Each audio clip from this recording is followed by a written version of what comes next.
Hello. It's your girl, Sean LeRae, and I am back, and it is time for Boss Talk. So, in honor of my new theme song and Wayne Lindsay and Alana Lindsay, who put it all together for me, I'm going to play my theme song for y'all. So, get ready.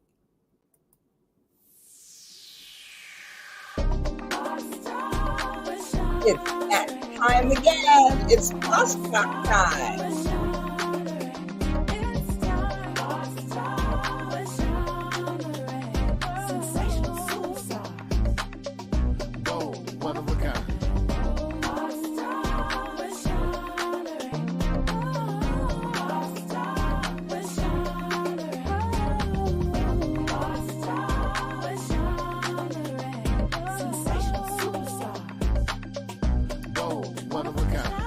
Happy Wednesday, y'all. I am back tonight with Boss Talk again. And you know it is Pump Day, so let me know what you're doing to make it over and through the rest of this week.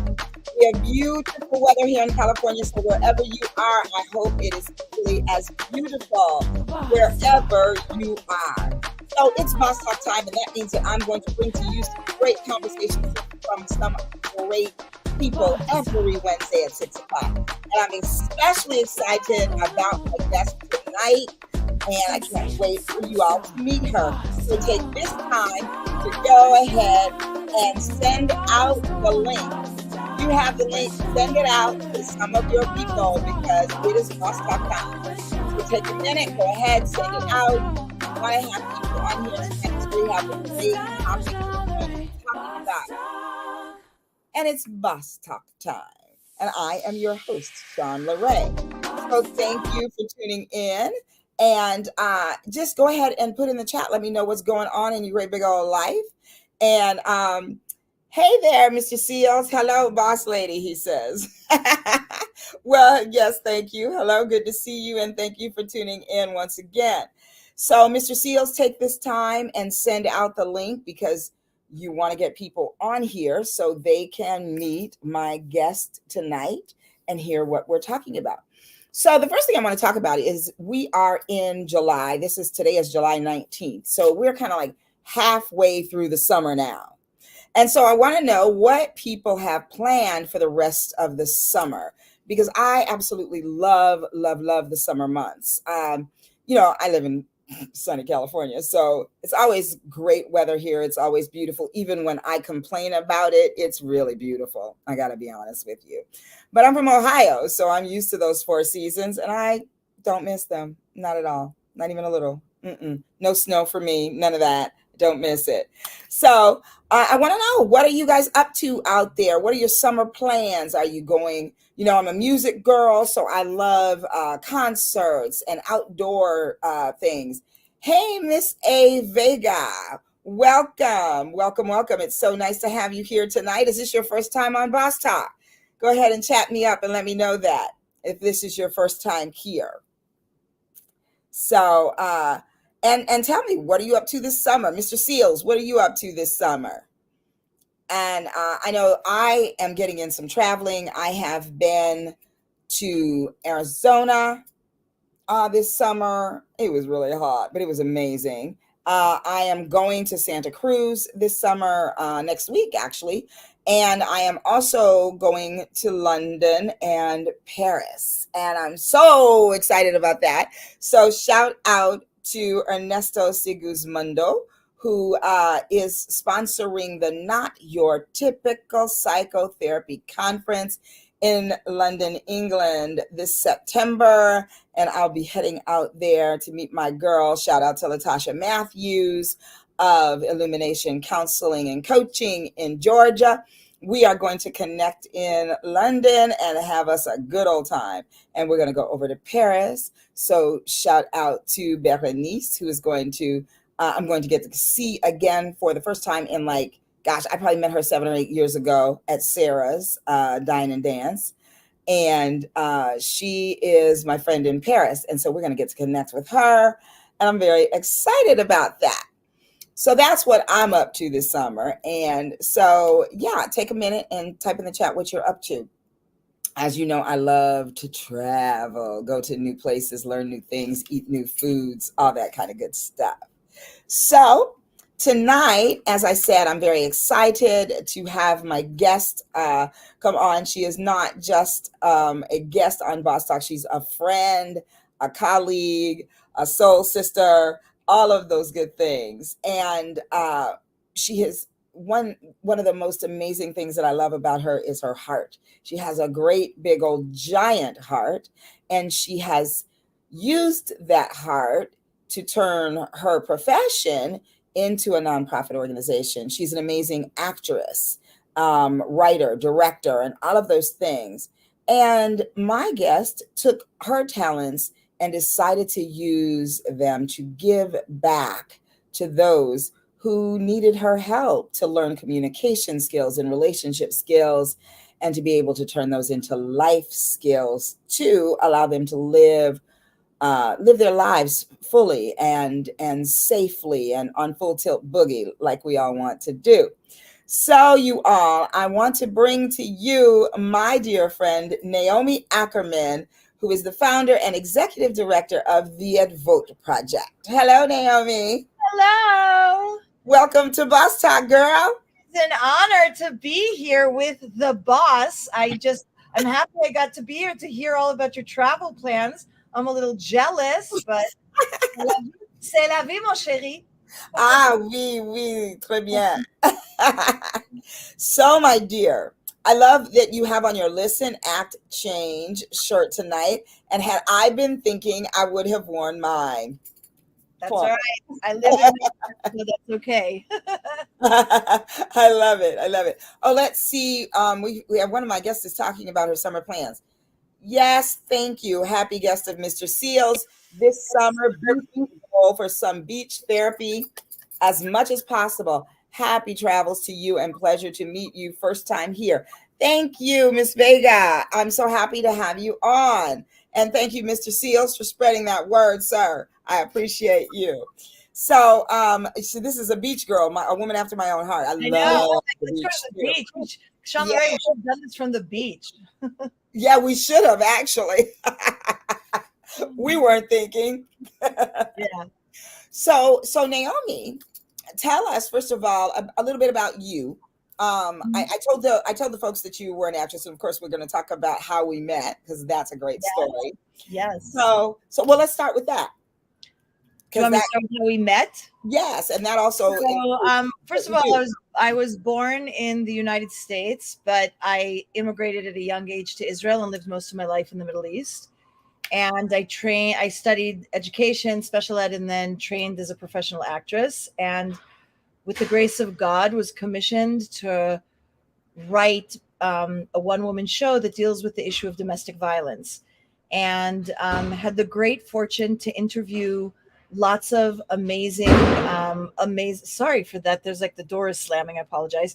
Interview a bunch of amazing women and compiled a story that tells a story of a young woman who finds herself in an abusive relationship. And I was very lucky to tour the world with that show.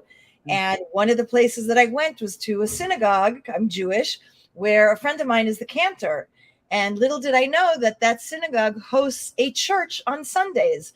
So there were all these people from the synagogue and people from the church, and God was very good and brought Sean Ray to that performance. So besides meeting artist to artist, at the same time, I had just founded my organization, the Vote Project, and just a reference, the word adva in Hebrew means ripple. And I believe in the ripple effect, that you change one little thing and then there's a ripple effect of change. So I meet this beautiful, amazing boss. Her name is Sean Ray. She tells me that she sings and that she's in the choir of her church. And I said, hey, girl, I'm doing some work in the LA County lockup facilities with some amazing young women who made a mistake but are beautiful and capable and wonderful. And Sean Ray, being the boss and the amazing human she is, was like, I want to come work with them, and came, and I took her onto my nonprofit, and she's been volunteering with me ever since. And we've had the great privilege for the last 13 years to be able to really use the arts, and particularly theater, but also singing and dance and visual arts, to work and go into underserved communities and youth who've grown up experiencing poverty and gang banging and tell them, you are amazing, you're beautiful, you can be a self advocate. Let's practice it through the arts. Listen to what we're telling you, take action, and that's how change is going to happen in your life. So Mm-hmm. that's a lot in a minute that I just vomited onto the podcast. But you did There, it so well. there it is. Yeah. If I told the story, it would have way too many details. So that was perfect. I actually condensed it. Well, I love that, and it was such an honor to meet you. And we immediately just connected and became friends and got to work together. And the work that Naomi was doing was before I became a therapist, and so I had not yet gone back to get my master's. I think I started shortly after I started school, so I was available, to come I'd like and. to say that I inspired you to go back to school. And that you did the work you came to do with me was like, oh, I should be a therapist. I'm actually really good at this. I should be doing more, Yes. honestly. Yes. And then, of course, I went to work for a group home and sort of met some of the girls that I had met at the lockup facilities in the group home that I was working in. And that was just confirmation that, this is what I'm born to do, and to be able to do that. And it's been wonderful ever since. And now I'm on the board.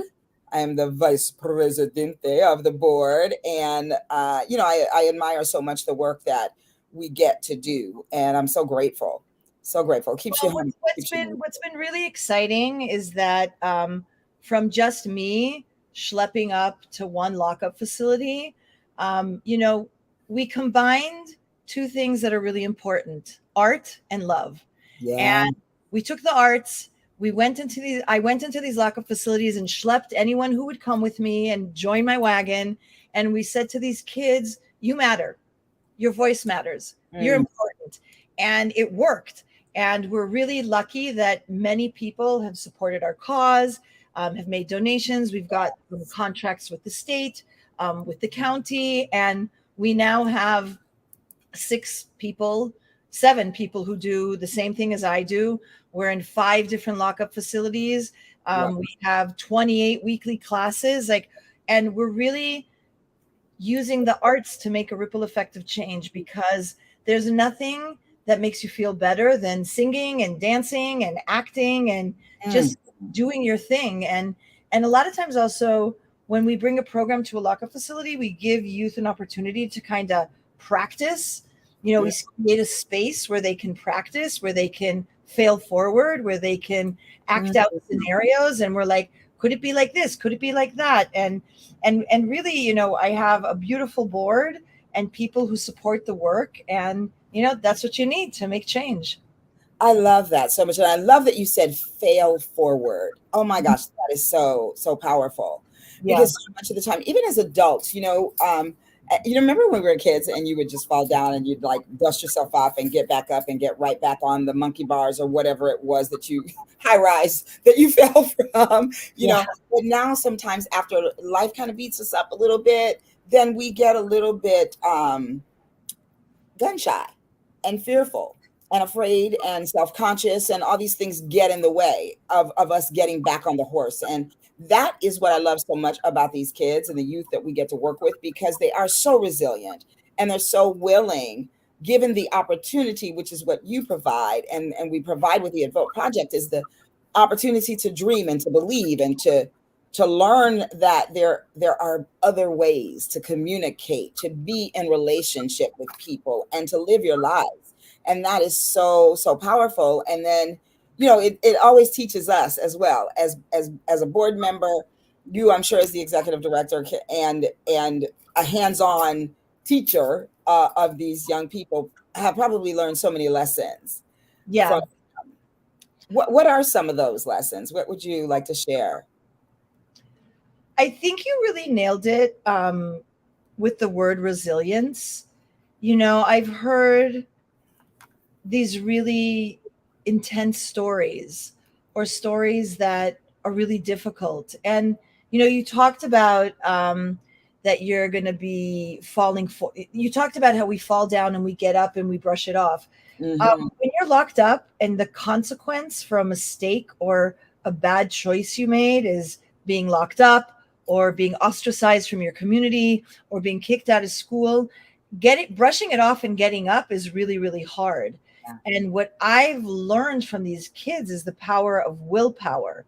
And, the word resilience is a really big word, but I see these kids who still have joy, who still have happiness, even though I'm not sure. I mean, I want to believe that if I was in their shoes, I would be like that, but it's tough. And what I love is that we come in and we say, you have possibility, right? And we say, okay, you made this mistake. It's just a chapter. It's not the whole story. Right. And what's amazing and what I've learned from them is embracing that. Because it's one thing for me to teach it and say it and even believe in it, but it's a very different thing to have to live it and do it. And, when you make that choice and you want to change your life, it is hard, but it is absolutely possible. And when people say to me, nobody changes and change is impossible, I'm like, excuse me, I see it every day, all day. Maybe not heroic and maybe not, leaps and bounds, but it's absolutely possible. 100%, 100%. And I think that, working in the group homes, I had to work with this, the gift of working with the same population and just the small things, that seem small and even to them, it seems small and to them, it seems insignificant. But when we're watching these tiny, tiny turns and transformations, it's so huge because we know where they've come from and what some of the obstacles that they've had to face, what things they were told about themselves and about how they show up in the world and you mentioned the word possibility, what their possibilities were. And they were not bright futures. Nobody was giving them that. And then they're up against the system. As I said in one of my poems, nobody wants to fix the system because the system says it ain't broke, but it's very broken. It's very broken and it's very in need of heroes like yourself. I mean that. I mean, honestly, well, let me just be really transparent. The population that we work with does not look like you. No. Majority of the population does not look like you. And so I love that you're a champion for people of color, from people, we call them, we coined our phrase. Well, I didn't coin it, but I brought it to the organization. It's called Promise Youth. I always hated the term at risk. And I had the opportunity to work with some kids through something called CalSAC, which is the California School Age Consortium. And they have a leadership program. And I got to work with some kids who were leaders in their programs. And they came together to kind of come up with ideas for ways that they could help the kids that they worked with. And I said, I don't like that word, at risk. That's like a self-fulfilling prophecy and yuck. And we put a bunch of things down and we played with it for about 30 minutes. And then one of them said, I know. I said, because they have a bright future. And someone said, at promise. And I was like, that's it. That's it. And so I love it because we always say, and I want to reflect on something that you said, but we always say, like, this is just one page, right? And there's so much promise in the empty pages. And what we also say to them, even the crappiest page or the ripped page or the broken, that's part of the promise. That's part of the possibility, that, and that's for all of us, and a lot of people were like, why are you going to work with people who aren't your people, right? Or why? And I really believe that if we want the world to be a better place, if we want change to happen, then we have to go to where we're needed, and we have to go where we can be an example, and we have to go where that change is going to create a ripple effect, right? Because if I can go into a lockup facility and show these kids that I believe in them, even though I don't look like them, then they'll actually believe that. Yes. And then they'll come out and they'll do better. And, it's really easy. It's really easy to ignore these kids. It's really easy to embrace them. And people think, and a lot of people in the systems that they are, will lock that, the lockup facilities are far. We're going to just put them away. far from your eyes, far from, we Right. won't see them, we won't hear from them. That's not solving the problem. No, it's not. It's instead of treating youth for their trauma, we're punishing them for things that they did because of their trauma, right? And that they had nothing to do with in terms of the circumstance that they find Yeah. themselves in, the birth circumstance, for instance. Yes. You're born into this skin, you're born into this circumstance and into this system. And so, yes, we all have choices, but when you don't know what choices are available to you that don't look like the ones that are sitting right in front of you, then, you end up in places you don't want to be. And that's what happens. Me, another thing that's been really humbling to learn is exactly what you said. Like, you don't know what you don't know. And there's so much that I don't know. And I feel like there's so many people in society that have so many misconceptions about these kids. So many misconceptions about the crimes that they committed. And I'm not saying that it's okay that they commit a crime. And I'm not saying that punishment isn't in order. But I'm going to say again, are we punishing them for things they did because of their trauma instead of helping them get over their trauma and dealing with the things that caused their trauma? And it's tough. It is very tough work. And not to mention that youth that have never experienced the arts, they're really not interested in doing improv or doing acting. That's like, what do you want us to do? You want me to pretend that this ball is a hat? Lady, you're crazy. Like, where did you? What are you talking about? Right. Here's the thing. Once you can lean in and you say, okay, let's be crazy together. Right. Like, is it so crazy to make the ball a guitar? Is it so crazy to think that you could actually have a job and go to college? How about that? It's the crazy, which, by the way, all of us need to do. We all need to embrace the crazy a little bit. And we all need to talk about, like, here's some possibility and here's what possibility can look like. Because I know I sometimes am sitting and I'm then thinking, I got no possibilities. And then I have to remind myself, we all have an abundance of possibility every day. Exactly. And even if we don't know how to touch it or to get to it, just seeing it sometimes is the beginning of the process. Exactly. And I think that, the exercises, for lack of a better word, that you come up with to teach these lessons, they just make sense, and then in a way they don't, because they are make believe and because they are fun and they're sort of not exactly life, but they're really life. You know what I mean? And so these kids get to kind of do some things that maybe they never had the opportunity to do, in terms of just be and not have to carry so much when they're with you, and particularly if they're locked up and they have all day to think about that, to experience that, coming away for the time that they get to spend with your facilitators is like a breath of fresh air.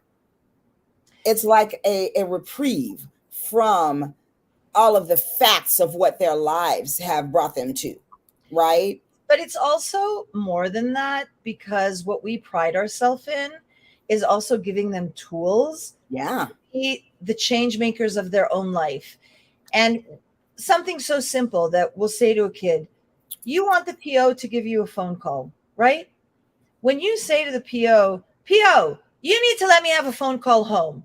Well, the PO can say, no, I don't got to give you nothing. But if you say to the PO, hey, PO, I haven't had a phone call in a month. I really miss my homegirl. I'd appreciate if you gave me a call. That PO is going to actually think about it.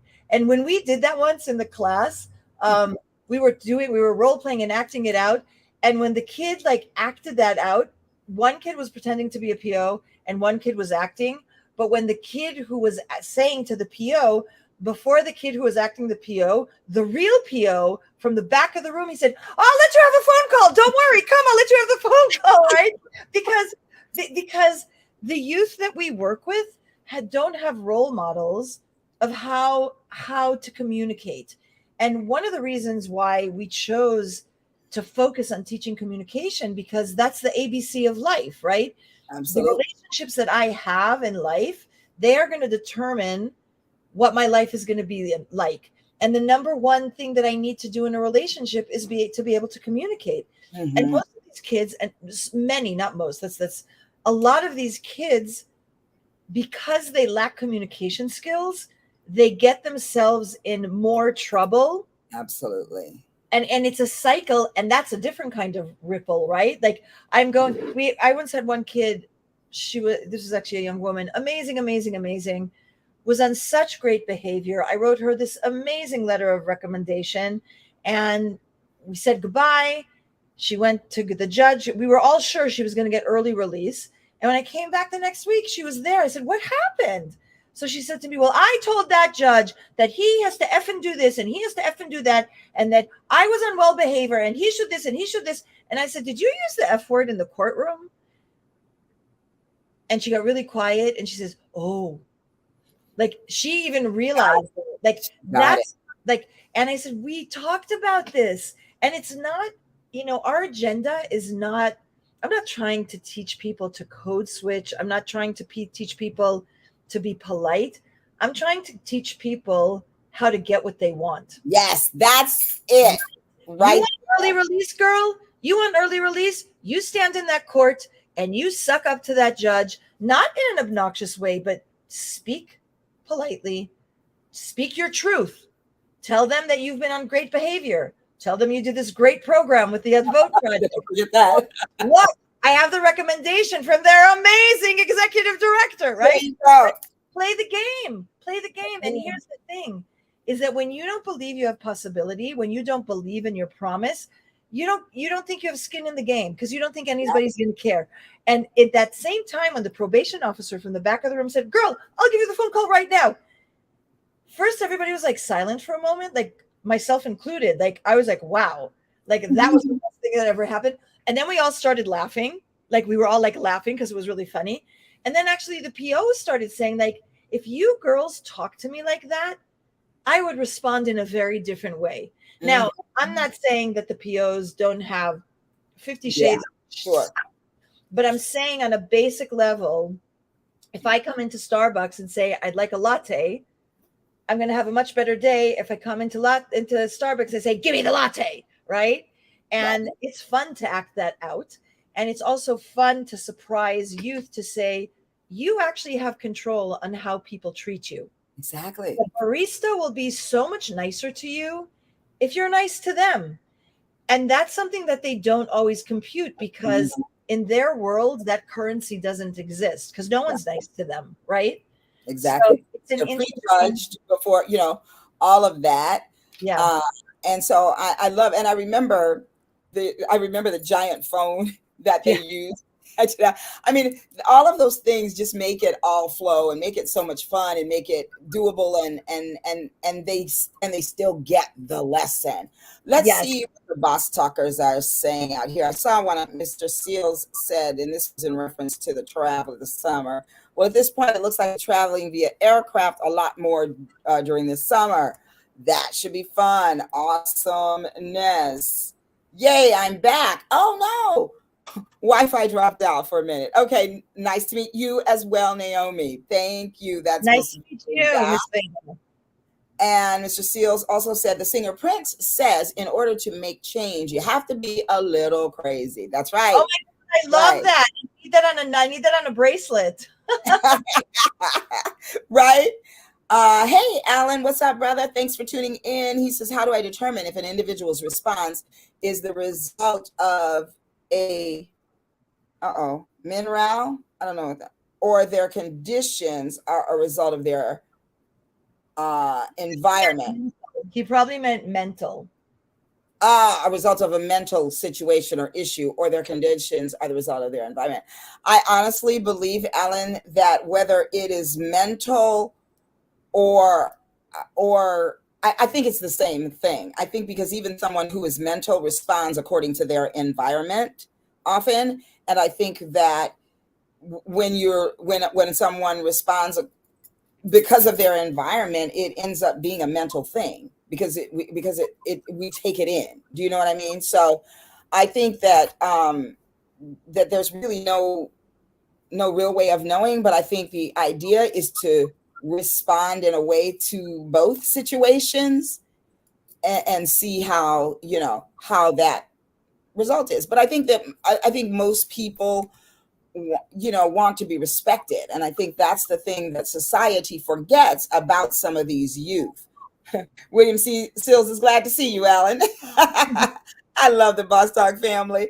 So I think that, and Naomi, you said something I want to ask a question about. So when we're teaching these youth, these lessons, when we're pointing these things out to them, because I think that no one ever points these things out to them. No one takes the time actually to communicate with them in any way or give them the benefit of any doubt. And so, however, as you know, there are going to be people out there who are never, ever going to see them any differently, who will look at me and think I'm a thug. You know what I'm saying? Because of the color of my skin, because I wear short hair, because I'm Afrocentric, like all the things.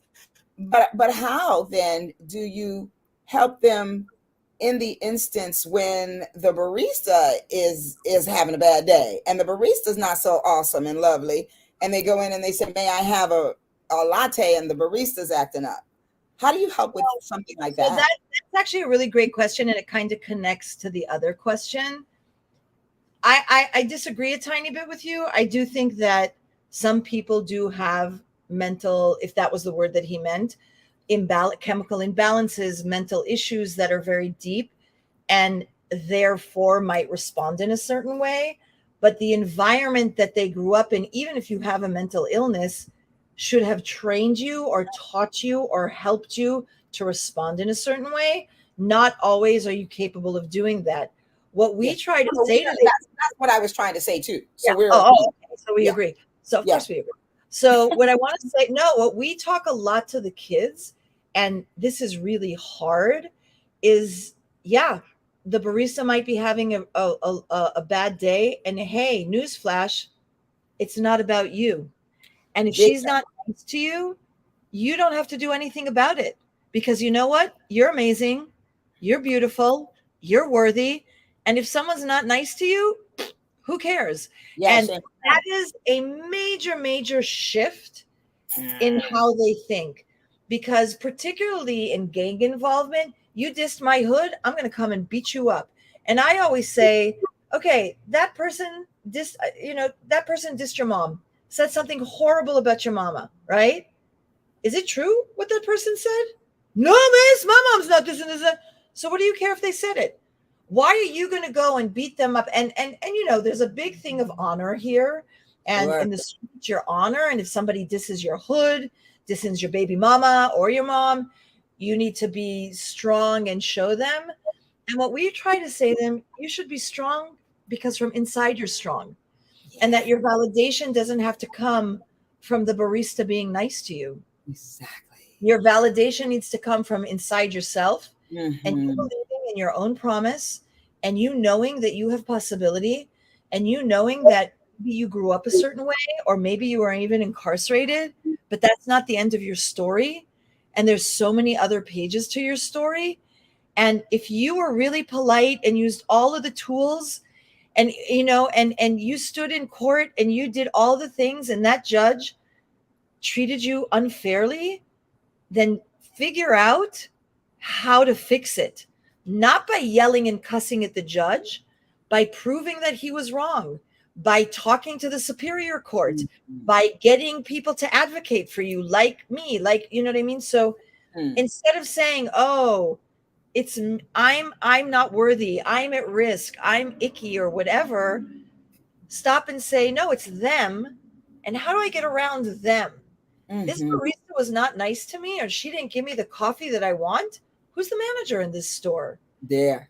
Right? Don't throw the coffee at her. What are you going to get from that? Right? Exactly. Really big shift in how you think. First of all, of owning your self-worth, and also exploring how you respond and how much power you give to other people. Right? Come on. Yes, absolutely. If you're going to beat up someone who said something bad about your hood, why are you giving them that power? Yo, you think my hood's not cool? my hood's the coolest in the block, and walk away. That is so powerful. And when I say this to my gangbangers, they're like, you don't know anything. And I'm like, no, actually, you don't know anything. So let's combine what we both don't know. And I don't know anything, right? I don't look like you. I did not grow up in the hood. I did not gangbang. But I do know about respect. And I do know about I do know about what's worthwhile. Okay. Yeah, you grew up in the gang. That guy dissed your hood. You're gonna go beat him up. Do you want to come back here? You want to be locked up again? Is that guy worth it? Exactly. And these are questions that no one's ever said to them, right? These are possibilities that nobody ever said, like, don't beat him up. He's not worth you going to jail again. Because in the environment that they grew up, beat him up. He's like, right? Like that's there's nothing above that. Like that, you have to do that because that's your street cred. Right. But at the end of the day, is that really all you want? And at the end of the day, do you want to stay in that cycle? Exactly. And at the end of the day, you need to believe that actually you start the ripple. Absolutely. You don't go after him when he disses your hood. Maybe he'll stop dissing the hood, right? Like, and I'm not naive at all. Like this is a lot of naive talk, but it's also based on reality. That's right. And by no means is it easy. And by no means is it overnight, but it is absolutely possible. And when we talk about changing a culture or changing a behavior of a hood or changing or someone leaving the gang because they do want to go to school, because they do want to have another life, while it is incredibly difficult, it's so possible. Yeah. And sometimes all you need is one person to say to you, this is possible. You can have a different life. You can be, and I've seen kids, you can be the first one to graduate high school. Absolutely. You can be the first one to graduate college. It is going to be hard. It is going to be so hard. But you know what? Life is hard. And so these are the conversations that we have, that we engage in, that we try to vessel and create possibility with, and just to lighten up the opportunity that these are possibilities. Absolutely. And I love it. I had the opportunity today. There was a shout out to Shari Farmer, who is now the deputy field liaison for the communications department of the DA's office and works through the victim. She was the Bureau. She was the director of the Bureau of Victim Services. So today they had a webinar in honor of Minority Mental Health Awareness Month, and there was a clinician, a gentleman who is an advocate and a mental health advocate. I'm not sure if he's a clinician. He's a former veteran, a former gang banger.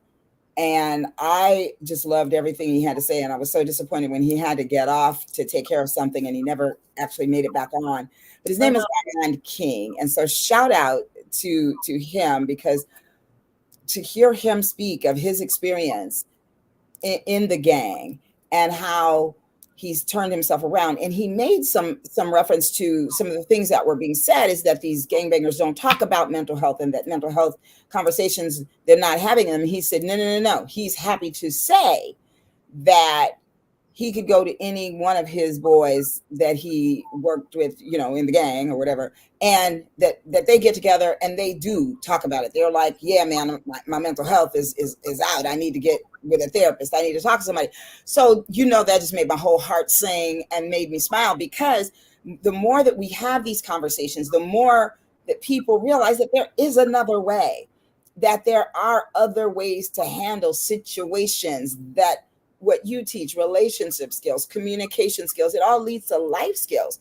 And just that pebble dropping for that ripple effect is amazing. And we don't think of that. We think of the pebble dropping, and so many of us think the pebble's going to drop and go to the bottom of the ocean and never be seen again.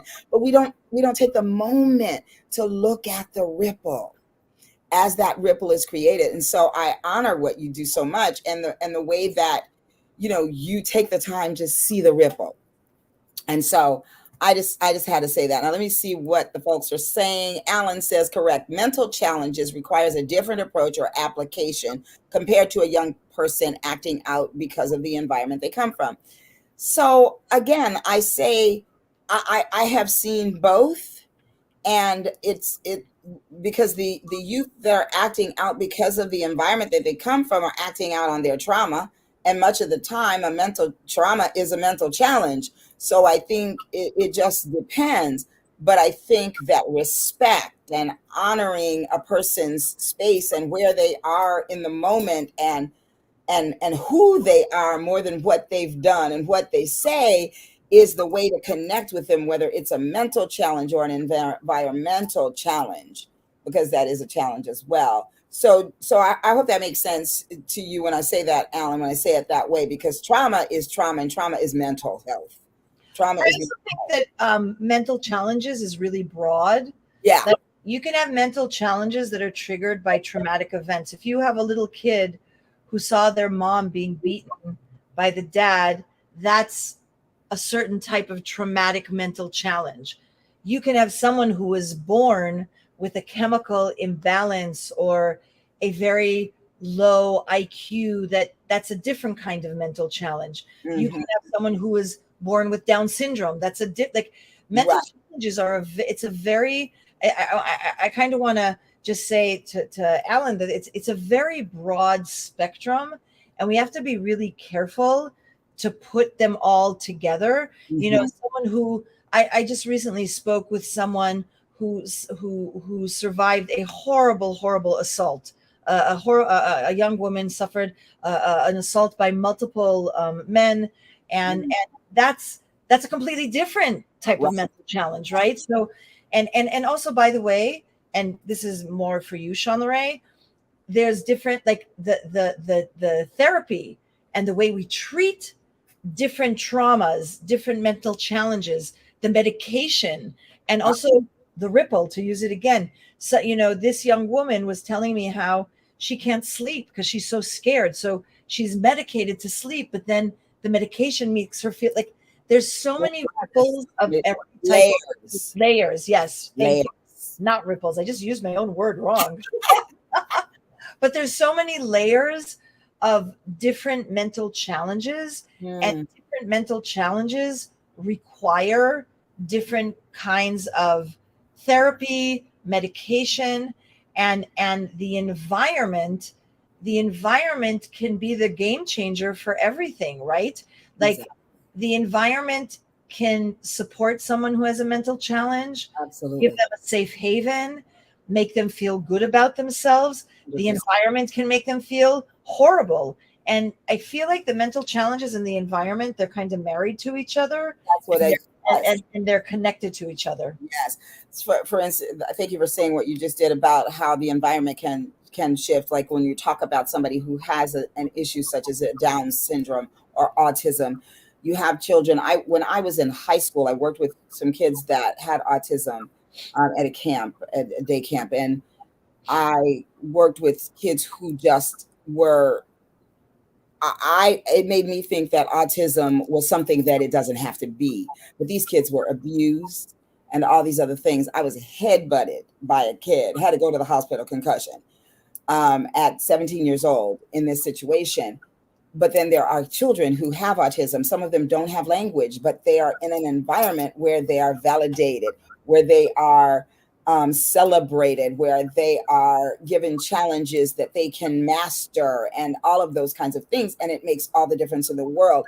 And then the environment, just the love. Like, I have a nephew who has Down syndrome, who is the most kind, loving, beautiful human being, who was raised in an environment he doesn't think that he's any different from any of us.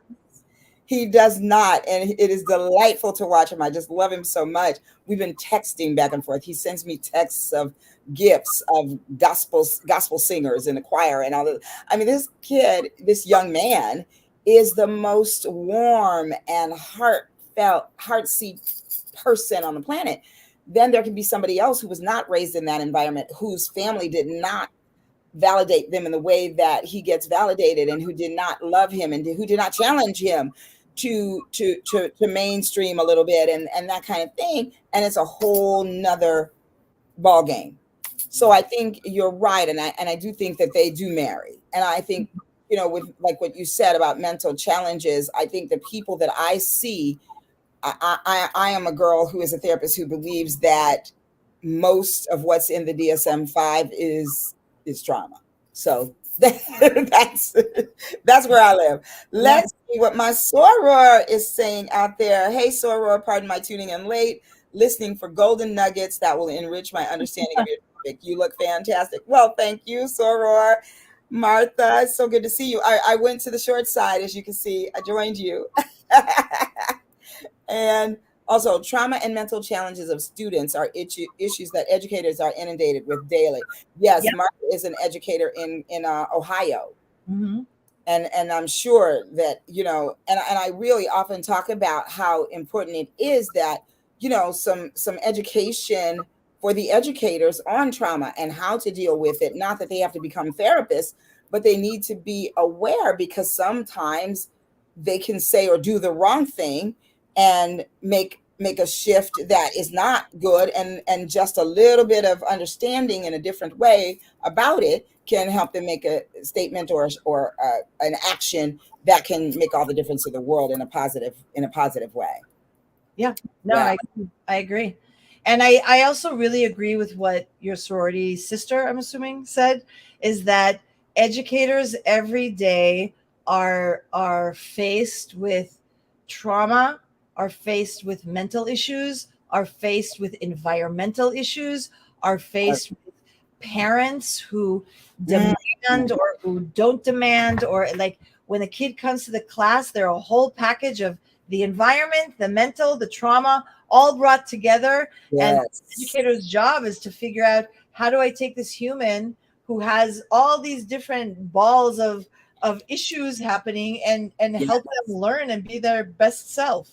Absolutely. And educators have the hardest job, because they are faced with all of that at once. And, parents can be pretty tough when it comes to the kids. And many parents are so disconnected. They drop the kids off at school or send them and never look back, and expect the teachers to be the ones to fix them. And they do the same thing with us. I mean, I've countless times a parent will come in with their child and not expect that they need to come into the room and or have any conversation with them. They just drop them off and like fix her.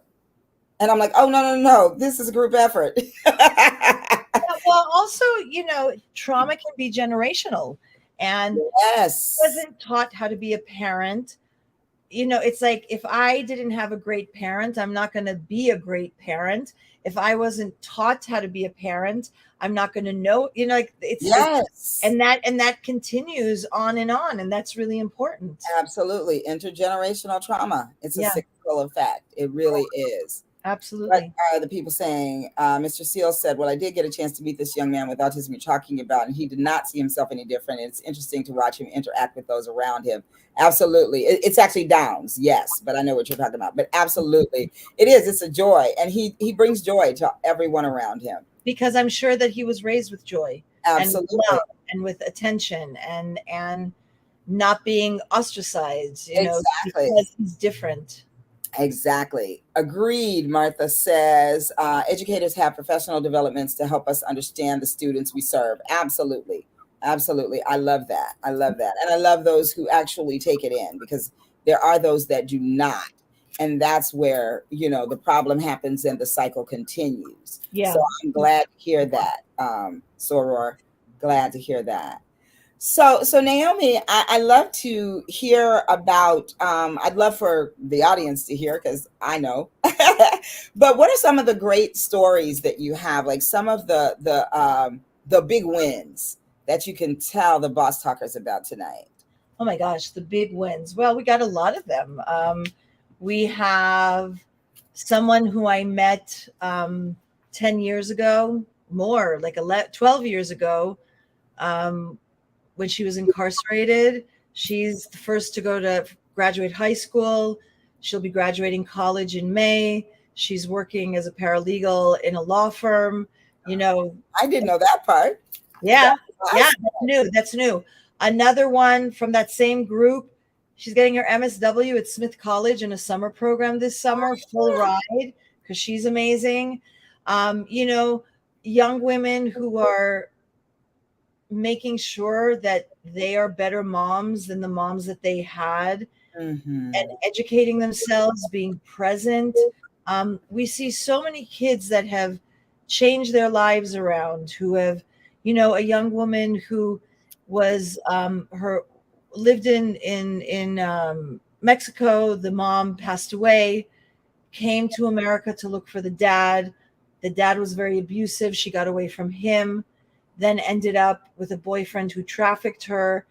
I mean, these are like, so like these stories, who's going to even try? Exactly. She just graduated high school, moving into like assisted living because she's turning 18, and with a lot of grit and a lot of help from good people, because there are beautiful good people, she's changing her life. And to me, the most important thing in all these stories is that all of us, each one of us, everybody who's listening, everybody who's at home, I'm not asking anybody to go and create a nonprofit.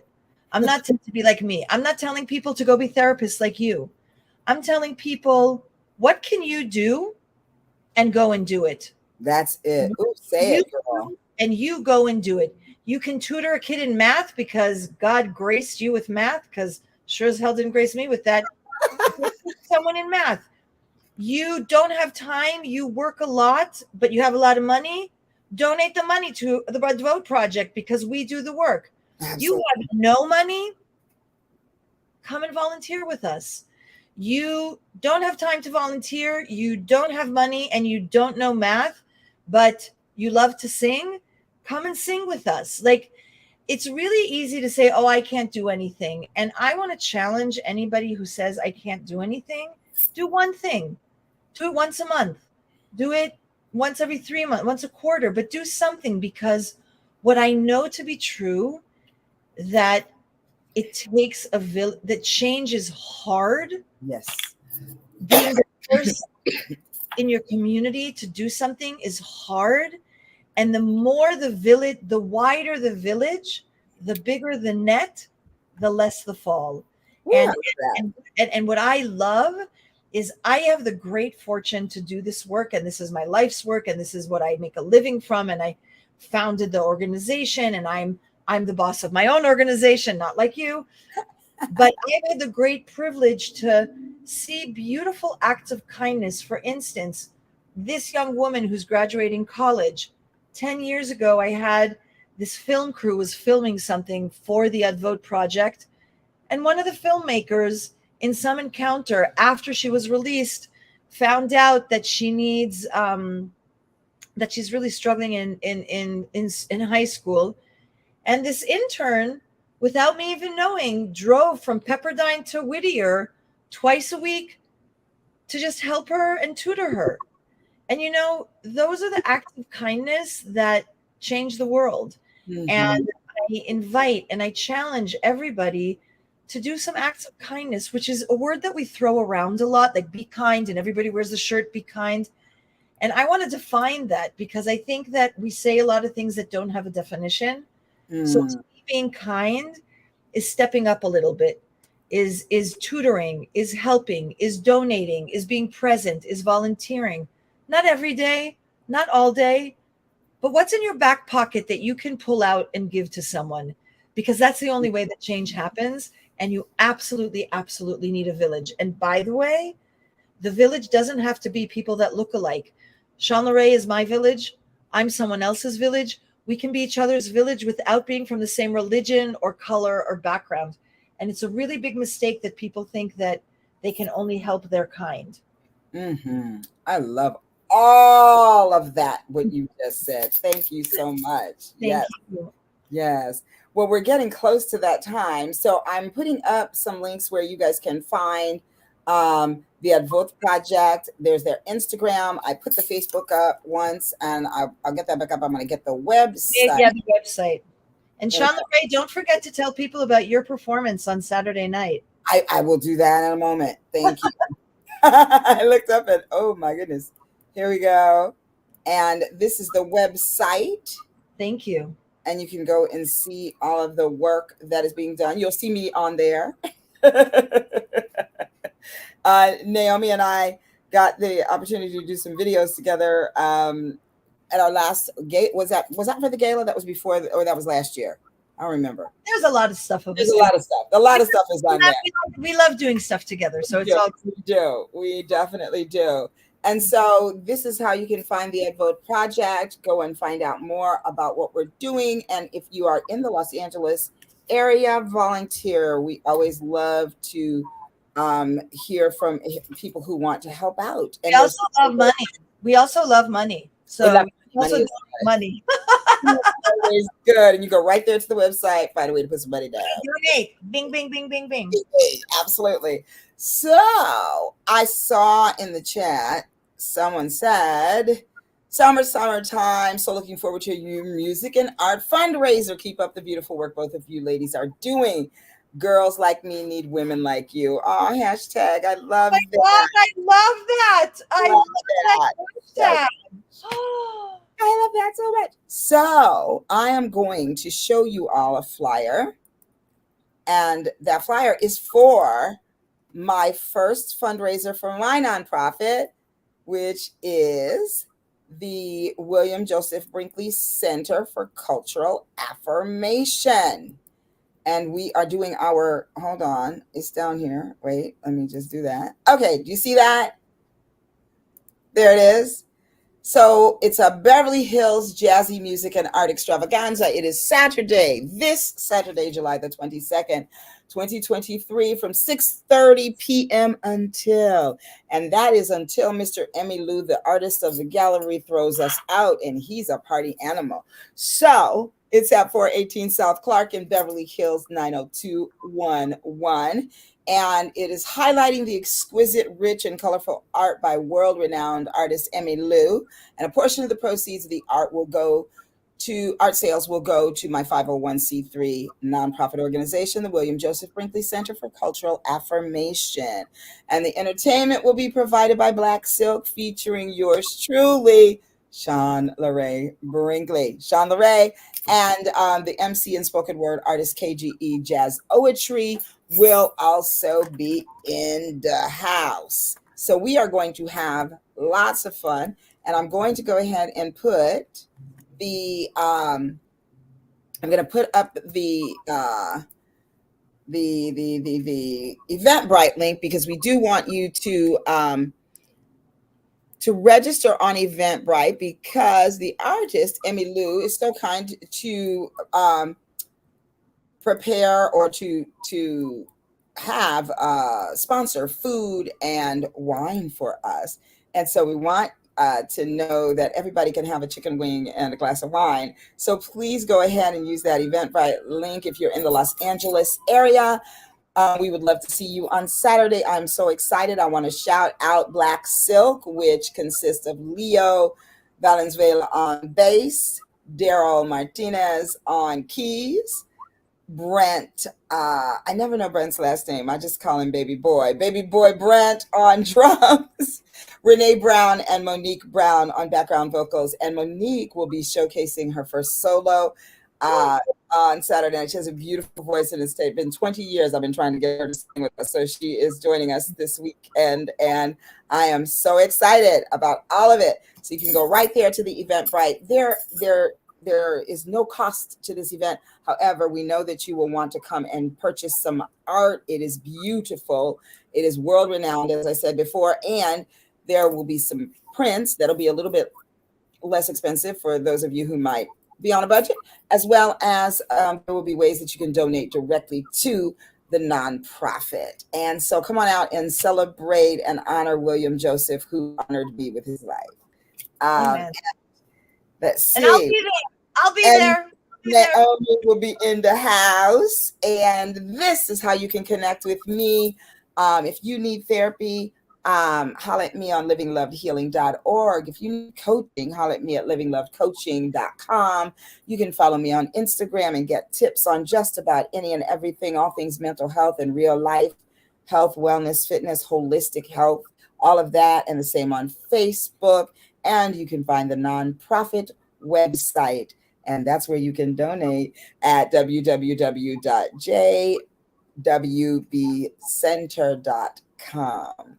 And so, y'all, this is your girl, Sean LeRae. This has been Boss Talk, and we're going to take you out with my theme song, which y'all know I love. Thank you for having me, Sean LeRae. Thank you for having me.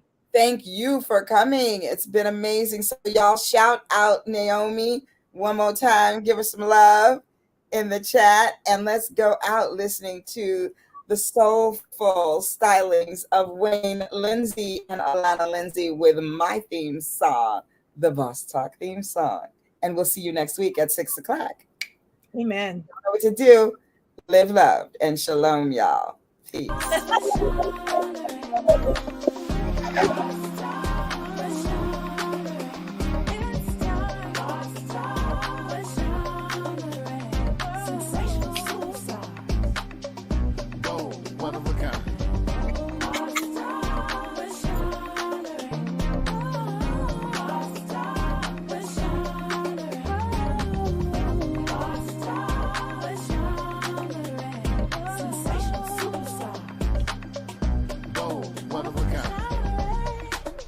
Thank you, y'all. We'll see you back here next week. And please go ahead and share the word. Let everyone know where they can find us. We are live every Wednesday at 6 o'clock p.m. on LinkedIn, Facebook, and YouTube.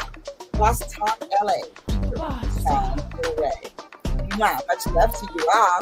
Let's listen.